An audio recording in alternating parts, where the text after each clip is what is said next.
Kaoru, a young woman toiling away at her boring office job, finds herself receiving a call from a friend urging her to hurry.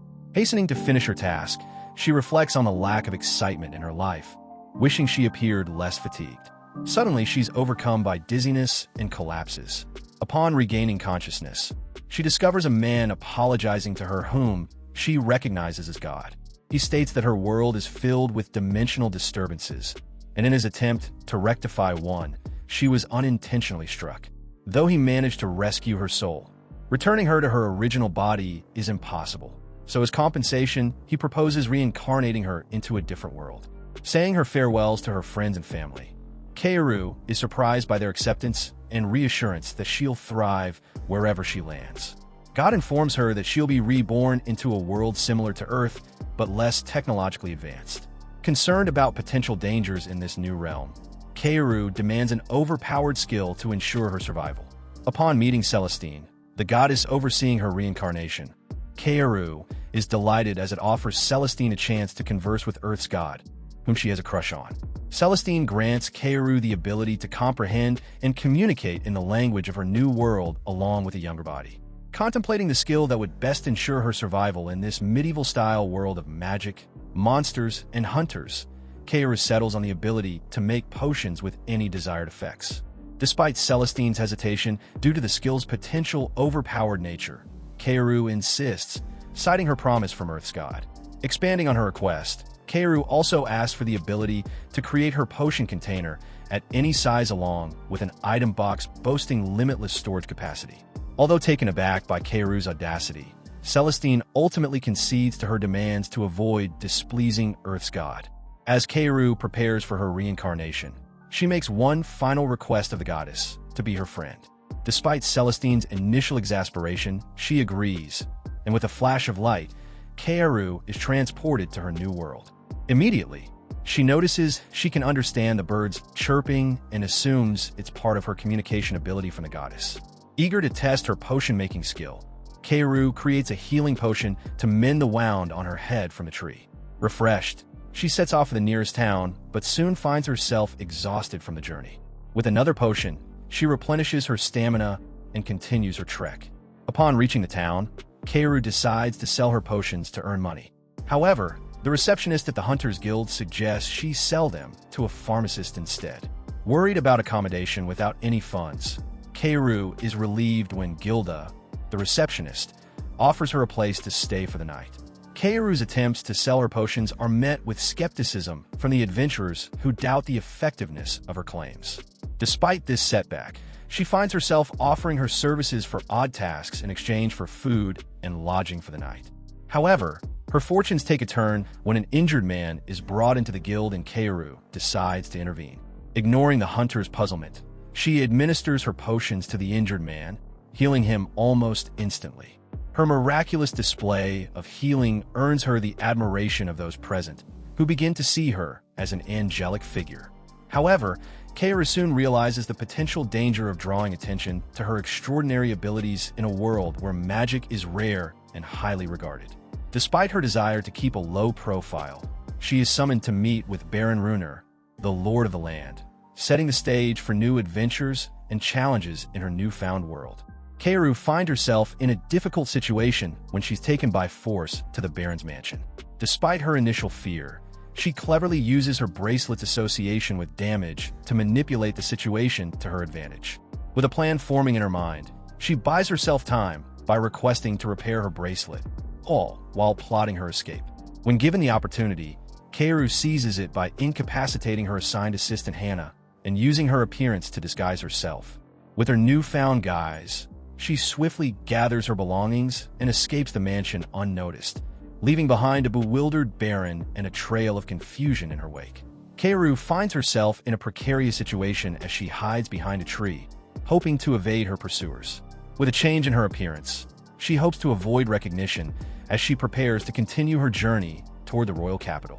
However, her plans take an unexpected turn when she encounters 3 children passing by. The youngest of the group, a girl named Yith, mistakes Kaoru for a goddess and begins to address her as such. Seizing the opportunity, Kaoru decides to play along with the misconception, though she clarifies she is not a goddess, but rather someone from another world. She introduces herself to the children, learning that they are the offspring of the noble Count Adam, with Hector proudly proclaiming his lineage and introducing his knight Fronet. The trio explains their journey to visit their ailing grandmother, causing Kaoru to employ her powers to heal her. Though hesitant, Kaoru agrees under one condition. They must share a story that moves her to tears.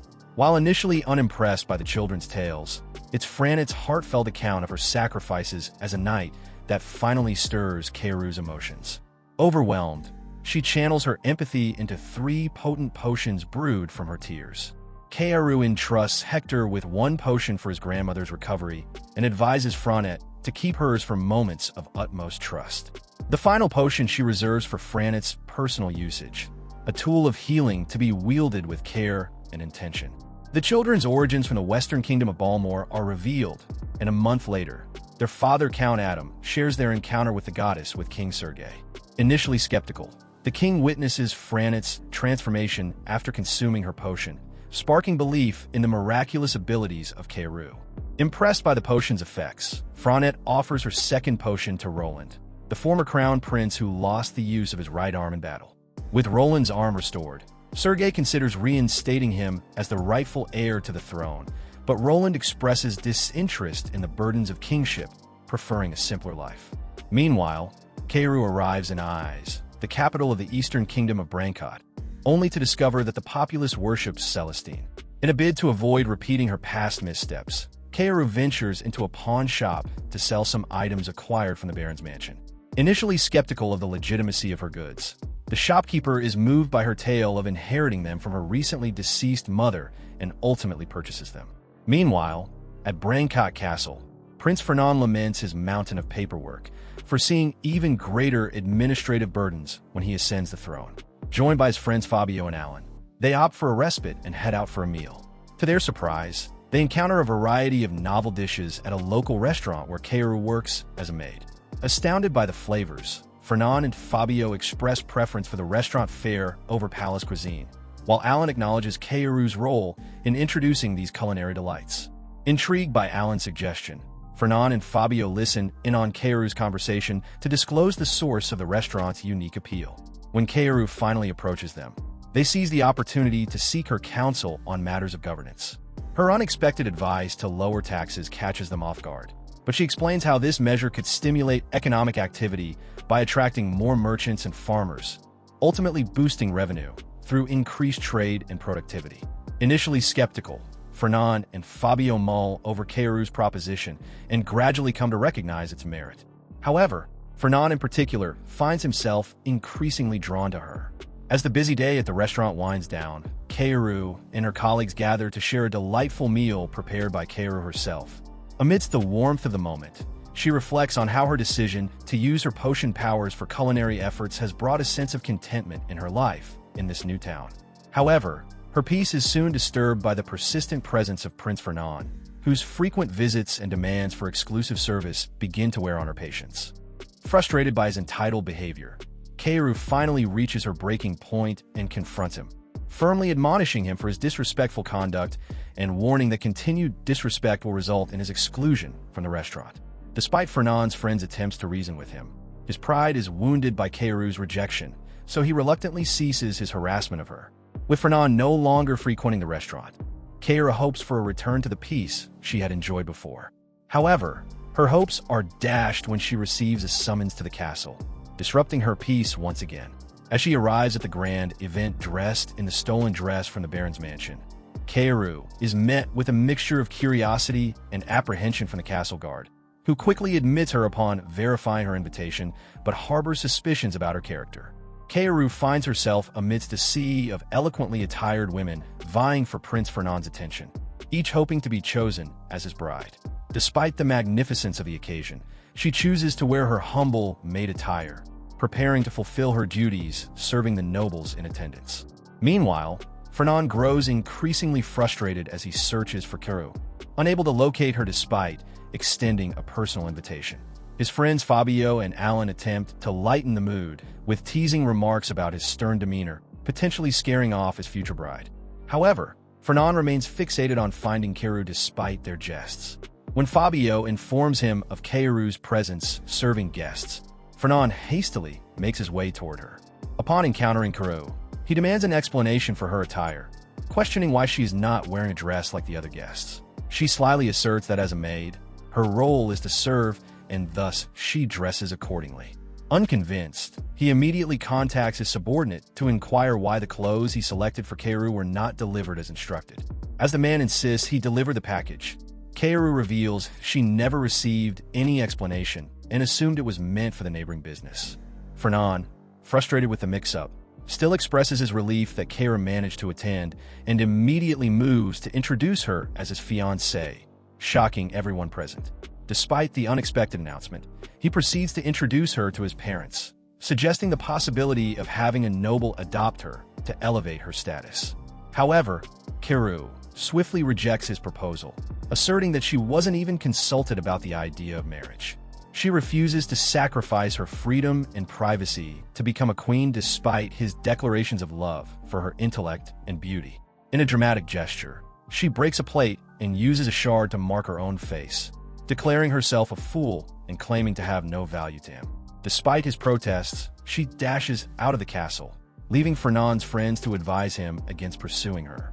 Keiru escapes the city, and once she's far enough away, she uses a potion to restore her face.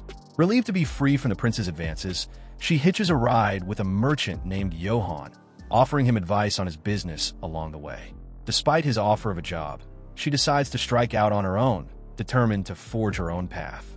Keiru finds employment as a live-in maid at a workshop, only to discover upon arrival that the turnover rate for employees is high. The owner Bernard warns her of this trend, but gives her a chance nonetheless. With her extraordinary cleaning abilities fueled by her potions, she swiftly transforms the dirty workshop into a shiny space within hours. While tidying up, Keiru notices a craftsman working on a hip flask, sparking an idea. Instead of selling her potions directly, she could market the exquisite containers she can create. Utilizing her potion powers, she crafts a stunning glass bottle that impresses everyone present, leading them to agree to help her sell the containers. With this newfound venture, she begins to earn a steady income, facilitating a more comfortable lifestyle. During a visit to the market to purchase fruits, a young boy snatches her purse, but Keiru reveals it to be a decoy equipped with a tracking device. Later that night, the same boy returns and shares the misfortune of a girl named Kozer, whose mother was harmed by a noble. Despite the city's facade of peace, Keiru learns of its underlying injustices. Determined to help, she and the boy venture into the slums to locate Kozer's home. Using her potions to disguise her appearance, she introduces herself as a friend of the goddess and heals Kozer's mother with a potion, offering her support without expecting anything in return. As the orphan children begin to shadow her, Keiru establishes a covert organization known as the Eyes of the Goddess, through which they inform her of individuals in need. One such person is Johann, a merchant who is praying to the goddess for his ailing daughter when Ko, disguised as a chemist, appears. Despite their mutual recognition, Keiru explains her presence by attributing it to charitable deeds for the needy. Johann is taken aback by her revelation, but is willing to offer her anything in return for her assistance. However, she simply requests his discretion regarding her identity and his commitment to aiding those in distress. She devises a plan to solicit donations from the rich in the name of the goddess, while happily assisting the less fortunate to support the orphan children. Keiru steals sweets from the manor and distributes them amongst them. In a flashback, Keiru swiftly catches up to the boy who pilfered her pouch and tends to his wounded hands with a healing potion. Surprised to learn that he stole for his ailing friend Belle, she demands to be taken to her. Upon reaching Belle's side, Keiru promptly administers healing magic, much to the relief of the gathered children. Identifying herself as a friend of the goddess, she enlists their help in identifying others in need of aid, promising ample food in return. This marks the inception of the Eyes of the Goddess organization, with rumors of a divine angel spreading throughout the city. Meanwhile, at the workshop, employee Ale professes his love for Keiru, though his proposals are revealed to be a ruse for his brother's party. Disheartened by the realization, Keiru nonetheless attends the event at Count Leo's home, where she indulges in a lavish spread, encountering Johann, who had prepared her dress for the occasion. Keiru inquires about the line of women vying for the eldest son's attention, discovering they are potential marriage candidates. She seizes the opportunity to join the line, introducing herself to the eldest son as a friend of Ale, urging him to call forth his loyal guard Calvin, who is injured in a bear attack. She leads the crowd in a prayer for the goddess's blessing as they close their eyes. A red potion materializes, which she encourages Calvin to drink. Reluctantly, Calvin gulps down the potion, and to the astonishment of everyone, his once disabled leg is miraculously restored. As murmurs of disbelief fill the air, Ale grapples with the mystery of Keiru's identity, but she has vanished. Seeking refuge in a temple within the royal capital, Keiru finds the bishop harboring ulterior motives in his search for her. Ale tracks down Keiru in the workshop, where she reveals her ability and her connection to the goddess. Their conversation is interrupted by Ale's brother, who announces that Keiru has been summoned by the king. The next day, as King Sergei grows impatient, news arrives that Keiru attempted to enter through the back gate in disguise, but was denied entry. It's revealed that she cleverly turned the situation to her advantage, invoking her vow to the goddess, which even the king cannot challenge. Frustrated, the king realizes he cannot override such a vow. Keiru employs the same tactic to fend off the persistent bishop, eventually resorting to divine retribution in the form of an explosive potion on his carriage. The incident sparks a dispute between the royal family and the temple, with both vying to control Keiru's actions. A public assembly is convened in front of the goddess's statue, but the king questions Keiru about any divine messages, only to be surprised by her response that she is not bound to the kingdom and is present merely by chance. As Keiru addresses the crowd, the priests assume she will align herself with the temple as a devotee of the goddess. However, she surprises everyone by declaring that she does not adhere to any single faith and believes in multiple deities. She asserts that she is a friend of the goddess and will only bestow blessings upon those deserving of them. Her unconventional beliefs draw laughter when she questions the exaggerated depiction of the goddess's attributes in the statue, leading to a playful prank with a bucket dropped from Celestine. Reflecting on her newfound freedom after the public inquiry, Keiru resolves to extend her aid to those in need by producing potions for the less fortunate. Recognizing the need for influential allies, she encounters Fran in the market, but fails to recognize her at first. Fran recounts their previous encounter, explaining her rejuvenation, and Keiru is amazed by the power of the goddess. Requesting an introduction to Count Roland, Fran's current master, Keiru finds both him and Fran willing to offer assistance. With their support, she forms the secret organization, adding them as members. Keiru emphasizes the need for secrecy regarding her divine origins, intending to spread blessings discreetly. She proposes producing affordable potions with a time constraint to prevent stockpiling for warfare. Impressed by her vision, the group pledges their full support, adopting the name Goddess's Light. Despite her annoyance at another extravagant title, Keiru accepts it. On her way back to the workshop, Ale informs her of a stranger from another country seeking her. Fernand's pursuit of Keiru leads him to Balmore, where Io and Alan attempt to reason with him, urging him to apologize for his behavior. Keiru plays a trick on Fernand, claiming to be her sister and teasing him about his conceited nature. She rejects Alan's invitation to live with her sister in Brancott, citing potential power imbalances between the kingdoms. As Fernand grows more forceful, he is surrounded by the men from the workshop, though Keiru intervenes and asks them to leave.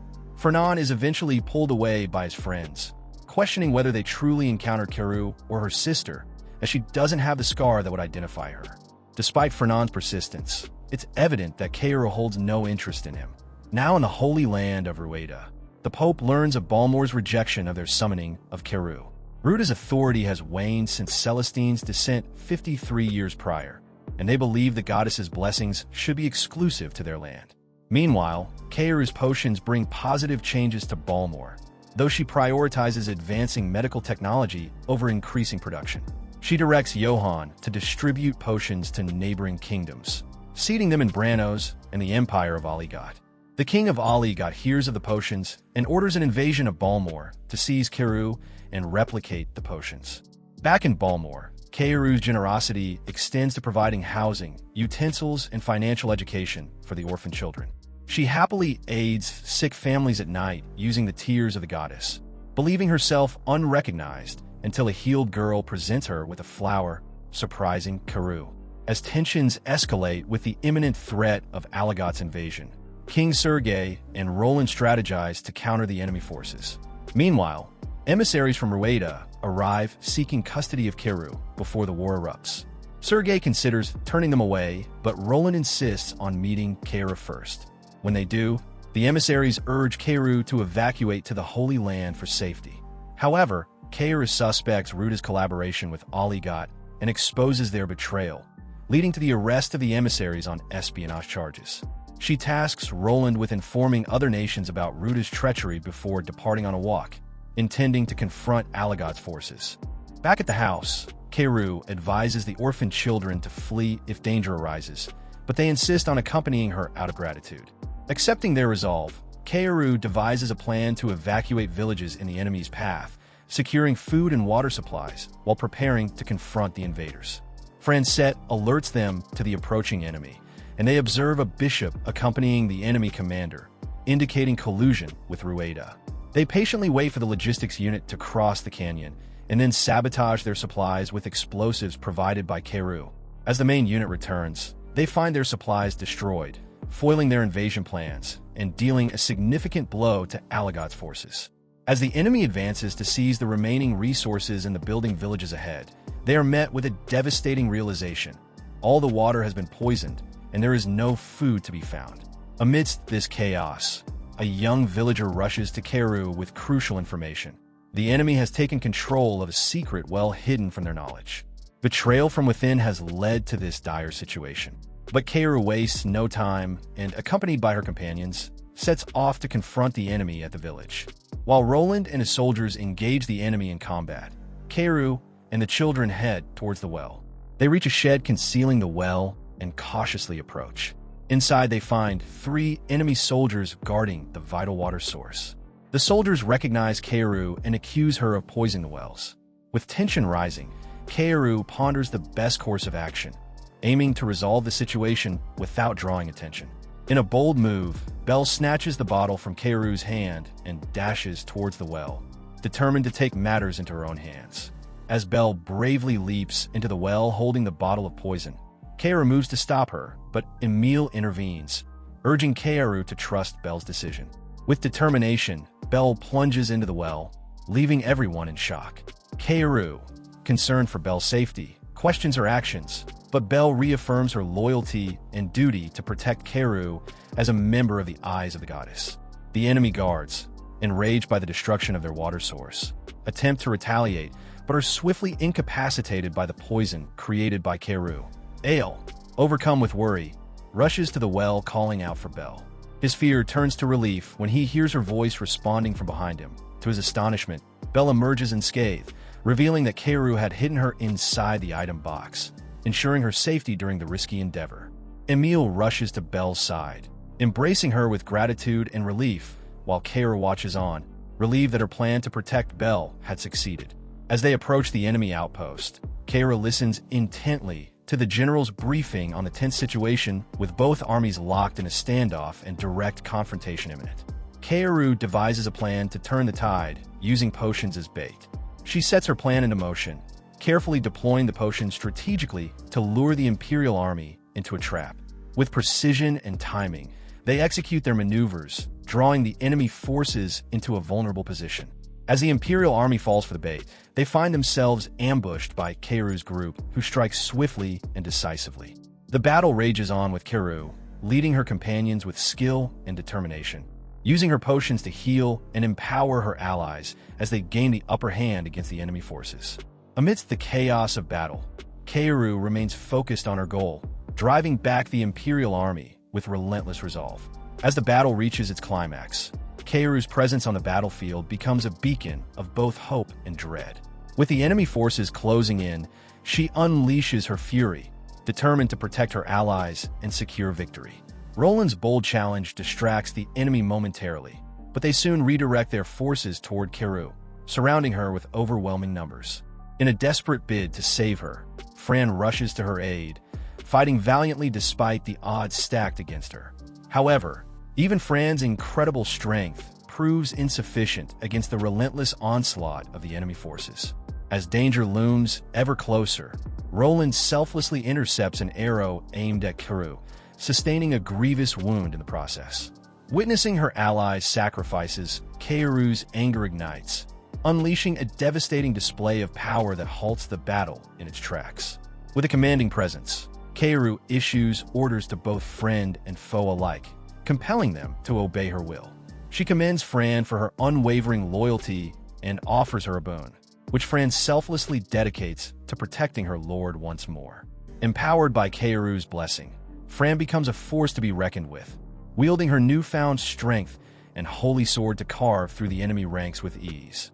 As panic spreads among the enemy forces, Keiru's explosions further scatter their resolve, driving them to retreat in disarray. In the aftermath of the battle, Keiru's actions are hailed as a decisive victory, ensuring the safety and stability of their kingdom. With the threat of Aligot quelled, discussions turn to the future with newfound confidence that their realm will remain secure under Keiru's vigilant watch. Amidst the peace talks, tensions run high as both sides seek to secure favorable terms. King Sergei demands compensation for the damages inflicted upon Balmor during the conflict, citing the aggression of Aligot's forces. In response, the Chancellor of Aligot shifts blame onto Balmor, accusing them of provoking war by allegedly confining the angel and monopolizing her potions. However, Keiru intervenes, dispelling the misconceptions surrounding her identity and intentions. With unwavering resolve, she asserts her independence, declaring that she belongs to no kingdom and that her potions are available for purchase by anyone. Here's the merge paragraph with all original content preserved while maintaining readability. Keiru clarifies that the absence of her potions in Aligot is due to their limited shelf life of 5 days rather than any intentional blockade. Her proposal to extend the shelf life of her potions garners interest, signaling potential advancements in trade and diplomacy. She unveils her discovery of a nearby island with fertile land and abundant resources, offering a viable solution to Aligot's economic woes. By leveraging their forest resources to build ships, Aligot can embark on trade ventures with foreign lands, stimulating economic growth and stability. King Sergei embraces Keiru's proposal, agreeing to oversee the collection of compensation in installments to ease the financial burden on Aligot. Touched by the gesture of compassion and cooperation, the people of Aligot express their gratitude, recognizing the sincerity of Balmor's efforts. However, tensions escalate as the Pope of the Holy Land adamantly refuses to acknowledge any culpability in the conflict despite the damning evidence provided by Keiru. He insists on deflecting blame and demands apologies instead. Keiru exposes the Holy Land's insidious agenda to monopolize her potions under the guise of safeguarding her, revealing their exploitation of her divine status for personal gain. In a desperate bid to salvage their reputation, the Pope resorts to summoning Celestine, hoping to invoke her divine authority. However, to his astonishment, Celestine aligns herself with Keiru, denouncing Ruda's claim to holiness and affirming her independence from mortal affairs. She admonishes those who exploit her name for selfish motives and reaffirms her role as a divine entity beyond mortal influence. With Celestine's stance, the Pope's evil plans crumble, exposing the corruption within Ruda's hierarchy. As Celestine departs, her words resonate, signaling a new era of accountability and integrity in the realm of divine worship. As morning approaches, Keiru devises a plan to escape with the other kidnapped girls before they are transported as slaves. She convinces the guard to let her use the restroom, and once outside the cell, incapacitates him with a swift blow to the head. She quickly frees the other girls and leads them through the dark corridors of the hideout. Meanwhile, Roland and the rest of the group continue their frantic search for Keiru in the city of Selenis. Despite their efforts, they find no trace of her, prompting growing concern among them as they remain determined to locate her and ensure her safety. Back at the hideout, Keiru and the girls stealthily navigate their way through the labyrinth, avoiding detection by the remaining guards. With Keiru's guidance, they manage to reach the exit, but their escape is thwarted by the arrival of the leader of the kidnappers. Thinking quickly, Keiru feigns innocence and tries to negotiate with the leader, buying time for the girls to flee. However, the leader sees through her ruse and orders his men to capture them all. In the ensuing chaos, Keiru fights off the attackers using her skills and potions to defend herself and the other girls. Just as it seems they will be overwhelmed, reinforcements arrive in the form of Roland and Fran, who had tracked Keiru's whereabouts. Together they engage the kidnappers in a fierce battle, turning the tide in their favor. In the aftermath, the kidnappers are apprehended and the rescued girls are reunited with their families. Kaoru's bravery and quick thinking earn her the admiration of Roland and the others, reinforcing their bond as allies and friends. With the crisis averted, Kaoru and her companions resume their journey, determined to uncover the secrets behind the larger organizations backing the kidnappers. As dawn breaks, the girls find themselves confined within barrels destined for an unknown fate. Kaoru, resourceful as ever, summons a blade to free herself, inadvertently nicking her hand in the process. Suppressing her pain, she quickly administers a healing potion, chastising herself for not utilizing her magic to escape. Upon reaching a checkpoint, Kaoru bursts from her wooden prison pleading for aid, only to discover the guards' collusion with the kidnappers. Determined to thwart their plans, she employs the same tactics used against the Empire, inciting chaos to alert her allies. With kidnappers and guards closing in, Kaoru employs swift kicks and pepper spray to fend them off. Her companions emerge from their own barrels to join the fray. With the threat neutralized, Kaoru reveals the truth about the kidnapping ring, shocking all present. As the guard captain seeks answers, Kaoru attributes their rescue to divine intervention, sparing herself from further scrutiny. The arrival of the domain lord prompts Kaoru to recount her tale once more, issuing a stern warning of divine retribution for those involved. The mothers of the kidnapped girls arrive, but one girl named Layette is left behind. Shockingly, it's revealed that Layette's parents sold her, prompting Kaoru to step in and adopt her instead of sending her to an orphanage. Layette agrees, and Kaoru is thrilled to have a new companion.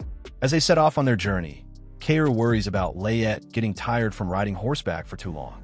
She tries to convince her horse to pull a carriage, but he initially refuses until Kaoru entices him with the promise of transforming a potion container into a versatile war chariot, eventually convincing him to relent. Meanwhile, Celeste reports back to the god of Earth, praising Kaoru for her noble deeds in safeguarding her world. Pleased with her efforts, the god commends her and expresses confidence in her abilities to continue her mission. Continuing their journey towards the royal capital, Kaoru suggests stopping at a hot spring to relax, despite warnings about the distance and the presence of thieves in the mountains. Along the way, Roland inquires about the device on Kaoru's face, which she explains is for detecting sulfur in the hot springs. Upon reaching the hot spring, Kaoru enhances the experience by conjuring a lion's head over the water source, a custom from her homeland. While enjoying the soak, Kaoru tries to broach the topic of romance with the girls, but finds their responses lacking. Layette's curiosity about Kaoru's own romantic experiences leaves her feeling melancholic as she realizes she's never been in a relationship. Meanwhile, Roland and Emile encounter intruders whom they capture and interrogate. The intruders turn out to be residents of the mountain village that oversees the hot springs, who assure Kaoru and her group that they are welcome to use the hot spring as they please, apologizing for any misunderstanding. Fran and Roland harbor suspicion about the boys' intentions when they're invited to the village, but Kaoru surprisingly agrees to go along. When Fran questions this decision, Kaoru responds that she did it for fun. Upon arrival, they're greeted by the village chief who invites them to a meal at the village hall. Kaoru astutely observes that the gathering resembles a matchmaking party. During the meal, the chief emphasizes that despite being travelers, they are now considered part of the village and should contribute to decision-making. He reveals that the village is plagued by a band of thieves, sparking Fran's imagination about heroically saving the villagers. However, Kaoru intervenes, offering prayers instead. The villagers react negatively to Kaoru's suggestion, prompting Fran and the others to realize they were being manipulated. As they prepare to leave, the elders implore them to stay and help. The chief explains their plight, admitting they sought help from skilled fighters due to their inability to fend off the thieves themselves. Kaoru admonishes the villagers for their reliance on others and challenges them to take responsibility for their village's defense. Inspired by her words, the children volunteer to learn how to fight and the villagers rally behind them. Kaoru agrees to train them, but refuses to fight on their behalf. While Fran and Roland train the men in martial arts, Kaoru fortifies the village's defenses with potions and instructs them on strengthening their fences. She summons buckets with Celestine's help to set up traps, enhancing their defenses further. When the thieves arrive and attempt to breach the fences, they are thwarted by the fortified defenses and traps. The villagers bravely engage the thieves in battle, with Fran's impressive display of strength forcing the bandit leader to surrender. They apprehend all the thieves, and Kaoru instructs the villagers to send a messenger to the city to exchange them for a bounty. On their journey back, Kaoru suggests another visit to the hot springs, but one of the kids runs after them, asking Fran to teach him more martial arts so he could defeat more enemies. Fran gently explains that martial arts are meant for protecting loved ones and encourages him to grow up to be a brave farmer instead. That night, the girls relax in the hot spring while Kaoru discusses her plans to open a potion shop. Before she can elaborate, they hear a noise nearby. Fran tosses a bucket into the bushes, revealing Emile and Roland, who become flustered and point fingers at each other while the girls accuse them of attempting to peep. Outside a new drugstore, soldiers excitedly examine the potions displayed, discovering their remedies for various ailments. It's Kaoru's shop, now open in the Kingdom of Jewel, where she sells potions for profit, aiming for an easy life. The soldiers inquire about a potion for itchy feet, a common ailment among them known as soldier syndrome. Kaoru offers 3 types ranging from basic relief to complete healing, with the cheapest priced at just 3 silver coins. Aware that once they try it, they'll keep coming back, Kaoru moves to the next phase of her plan. At the guild, Emile and Belle accept a job posted by Kaoru to act as guards in front of the other hunters. Kaoru assigns their tasks as Ale and Belle introduce themselves. They're doing this to avoid suspicion, as news of the Angels' party has reached the kingdom. This way they can live together without drawing attention. Kaoru and Layette stop at the market for groceries, with Roland and friends secretly following them. Fran questions why they don't live with Kaoru like Emile and Belle, but Roland explains that Kaoru gave them space since they're engaged, although Fran rejects Roland's advances. On their way back, a boy named Gum offers to carry Kaoru's groceries for 2 coppers, mentioning his group that does odd jobs around town for money. Gum is surprised to learn about Kaoru's store and introduces himself before running off. Later, Gum and the kids count their earnings, disappointed by the amount, when Ale and Belle arrive bringing food from Kaoru and offering to cook. Gum tucks the kids in bed and asks Ale about their past, learning about their difficult lives before meeting Kaoru. Gum marvels at their success, but Emile hesitates to reveal too much about Kaoru's identity. At the shop, Kaoru quickly instructs Layette to go upstairs as army officials enter. The officer introduces himself as Colonel Navos, the Royal Army's 2nd Battalion commander, and expresses interest in buying Kaoru's soldier syndrome potions in bulk for the benefit of the 10,000 soldiers in the army. Kaoru inquires about the other 9 battalion commanders, and Navos assures her he will distribute the potions fairly among them, promising to maintain the same price. Though Kaoru wonders about Navos' motives, he dismisses her concerns, stating it's not something civilians need to worry about. Ultimately, Kaoru agrees to the deal, thinking about the profit she'll make. Later, Gum asks Kaoru if he can be like Ale and Belle. Kaoru reassures him, emphasizing that everyone has value, and give him a flute to call her if she has worked for him. She delivers her potions to Navos in his office, where she requests a tour before leaving. They observe soldiers practicing communication using code boxes, but Kaoru easily understands their messages, realizing they're discussing her. Later at the shop, she's visited by a frustrated commander who complains that Navos isn't sharing the potions with other battalions. Kaoru assures him his battalion will receive priority in the next shipment, arranging separate arrangements for each. Grateful, the commander leaves. Shortly after, Count Olam, the landlord, arrives, presenting Kaoru with a contract demanding half of the profits and ownership of the products, giving him control over pricing and production methods. Furious but trapped, Kaoru reluctantly accepts. Olam acquired the shop by bullying the previous owner, leaving Kaoru frustrated but compliant. The realtor questions her decision, but she asks for a favor instead. The next day, Olam arrives to collect profits, intent on acquiring the production method for the soldier syndrome potions. However, he finds Emile and Belle selling lunches instead. Furious, he confronts Kaoru, who threatens to keep moving shops if he persists, even considering leaving the country. Roland supports her, wielding Fran's sword as a warning.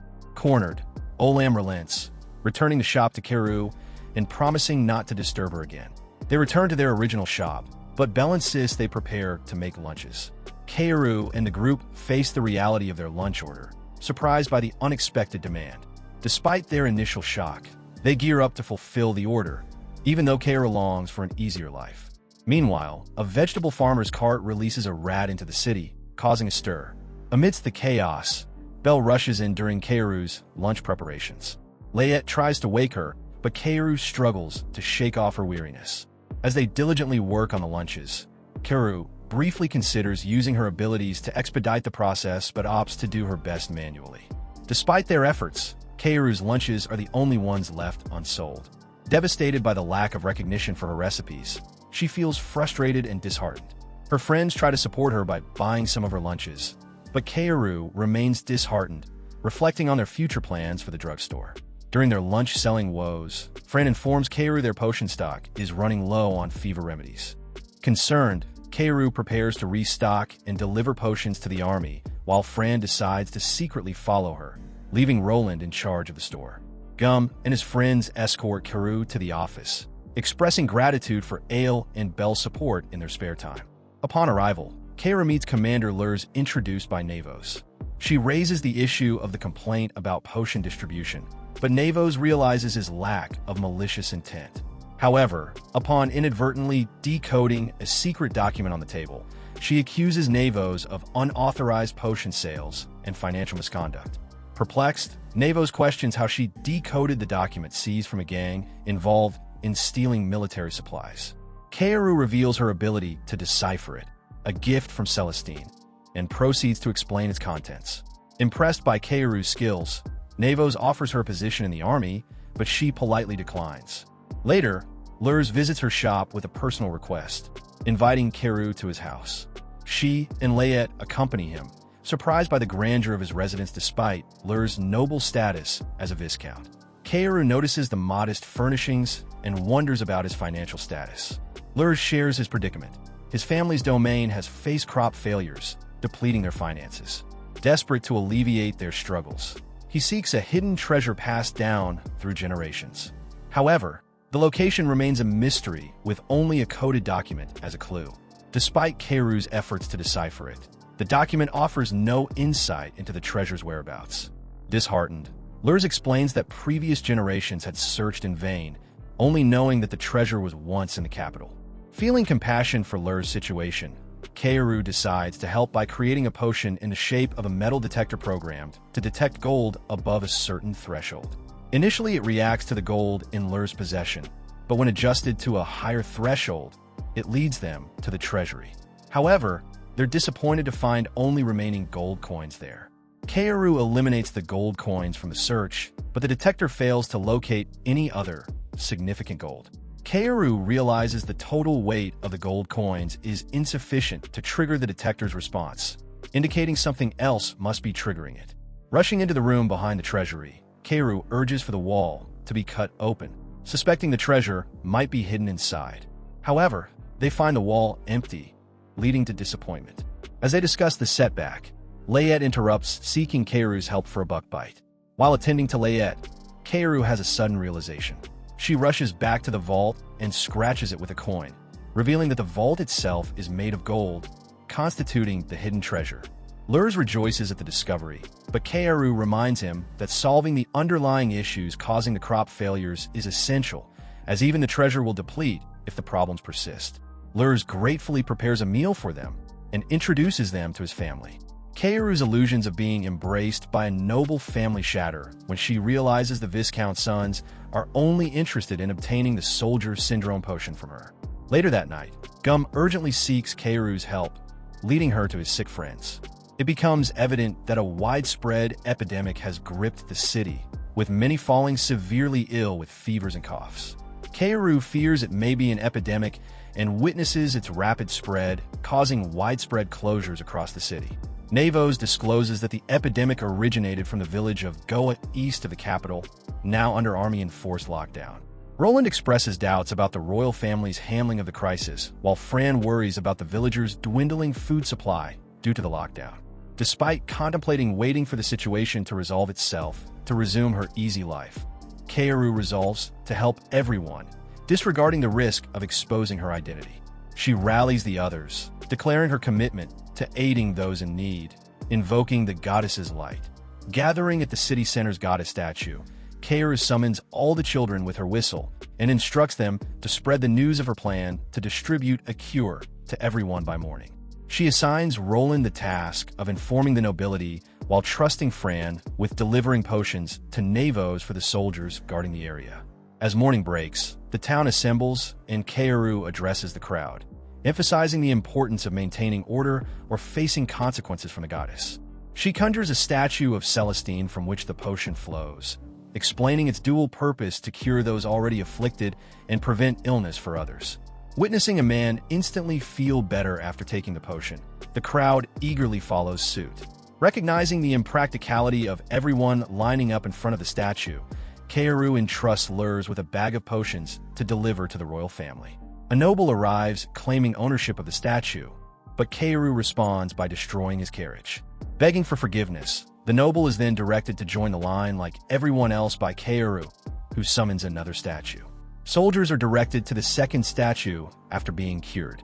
Navos, curious about Kaoru's plans after this, learns that she intends to head to Goa to address the root of the problem and prevent further deaths. Surprised by Kaoru's ability to communicate with horses, Navos decides to accompany her on the journey.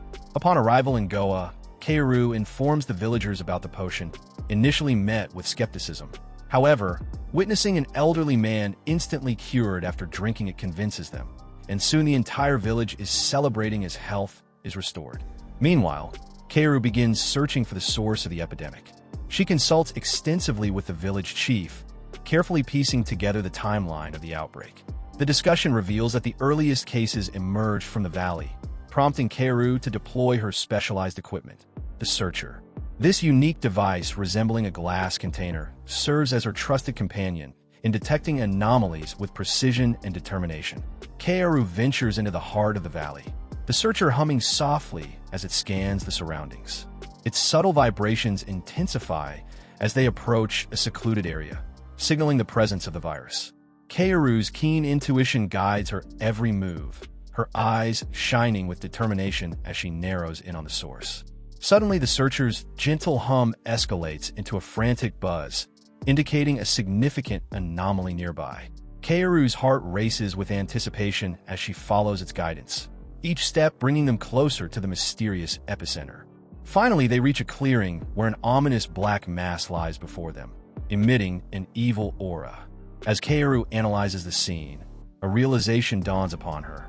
This enigmatic entity is the root cause of the epidemic.